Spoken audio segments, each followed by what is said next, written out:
Alright, so today I'm going to be making a tutorial on how to make a Obby generator. So we know with our normal Obbies, what you try to do is get as far as you can, trying to jump on the blocks, as so. They're not anchored, so that's what happened. I'm sorry for that. But you get the idea. So what we're going to do is we're going to make that randomly generated by using a script. So first, let's enter a script. I'll enter a folder actually.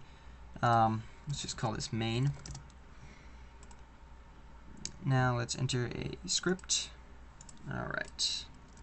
Generate. Let's name it that. Okay, so how we're going to do this is so we need to make a folder, another one for all the parts that's going to be used in the game. Okay, now so we're going to make a function.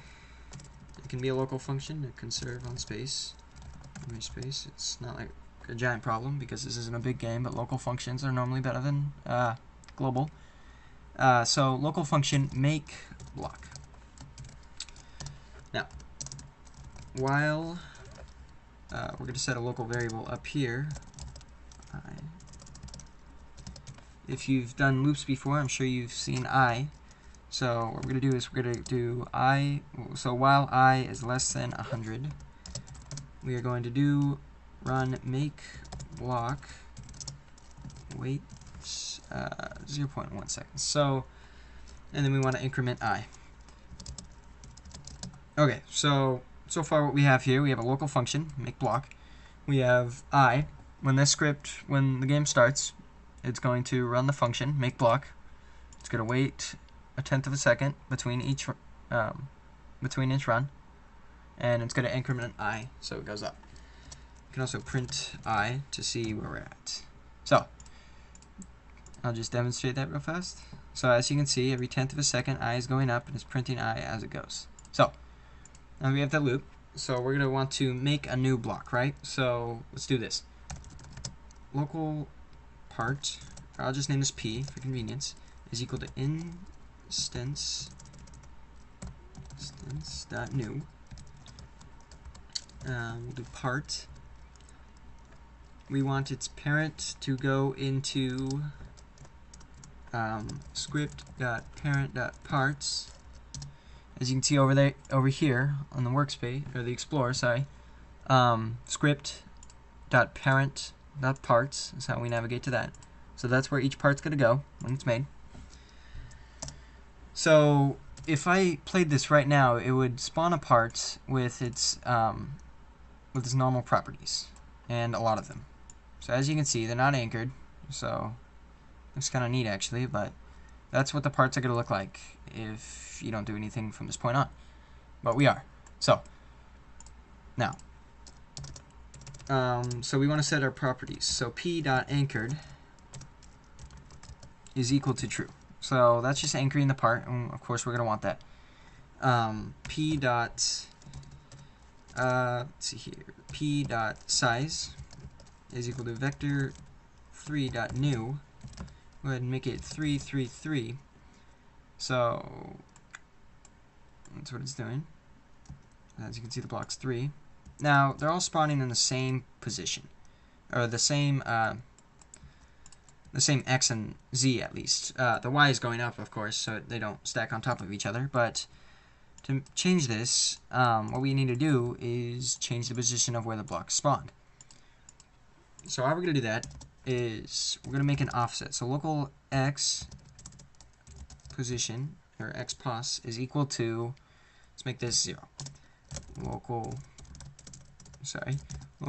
Y pos is equal to 0, and local Z position is equal to 0.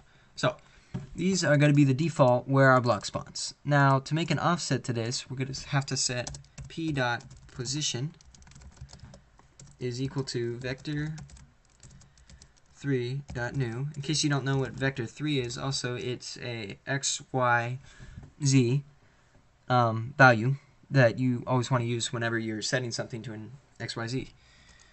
like size or position. So the position on the map is going to be X position, Y position, and Z position. So at this point, nothing's changed. The default for spawning a block is 0, 0, 0.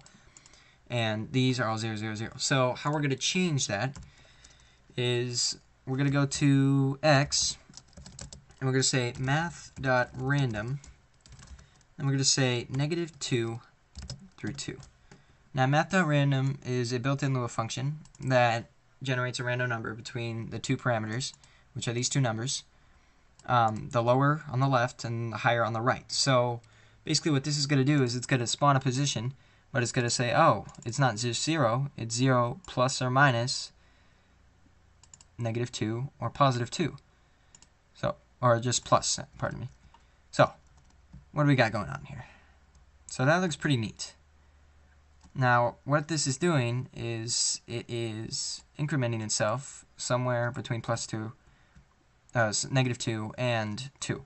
But that's not what we want. Someone can't really climb that. Or it'd be really tricky at least. So what we're going to do is when that changes, when X position is changed, what we're going to have it do is keep that same X position. So up here, we're going to change X position. So we're going to say local, X position is equal to X position plus math.random -2 through 2. Now, all we need here is going to be X position. Now let's see what happens.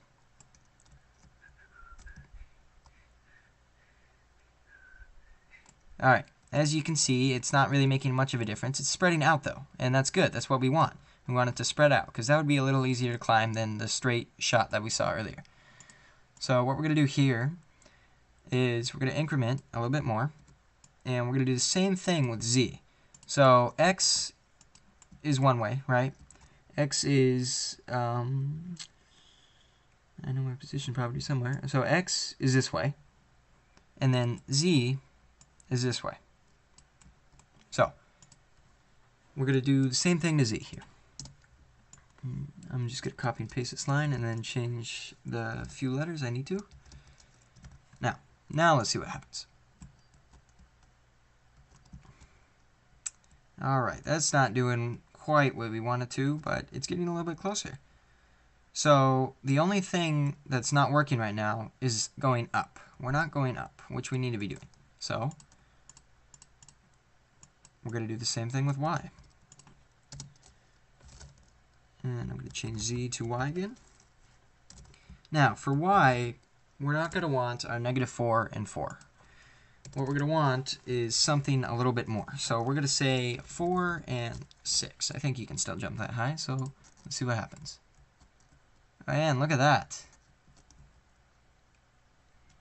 That looks something someone could climb. And as you can see, it's going pretty far. It just stopped at 100, but it could stop from wherever you set I to. So if I said 400, and I have a good computer so I can do this, I'm going to say 10,000. And there's no wait time, so it's going to lag, or there is some wait time. I can take that off. Now this isn't, you should not use this. You should always put a wait if you're running a server, but I'm going to see how this works. Now, what do we got here? Oh, wow. And look at that. 10,000.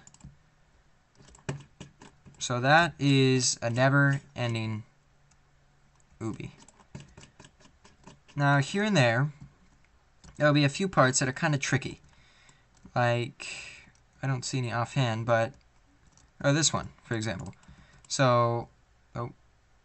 Going really slow. Sorry, I shouldn't have touched that. If you build a giant thing like that and then you touch it, you get into yourself into this monster of a folder. It may crash your Roblox studio. So I wouldn't touch it if it's going to be this big, or just don't build it this big. But so our problem is right here. So how's a player going to get to there to there? Well, you can do a few things to change this. You can only change it so much though. If you make these increments larger, such as -6 to 6 on the X and the Z, then it should be a little cleaner. Oops. It should be a little cleaner. That's a little bit easier. And there shouldn't be as many places where you can get trapped. Or making the Y value, of course, would change that. Making the Y value a little bit higher. So that's a really, really simple way of making this. We forgot to set the parent. I forgot to set the parent to script.parent.parts. Sorry, parts. There. So now if we play it, it would all be in parts. If you wanted to clear it, so if a certain amount of time went by that you wanted to clear it, you could just use the command where you want it to. Script.parent.parts get children.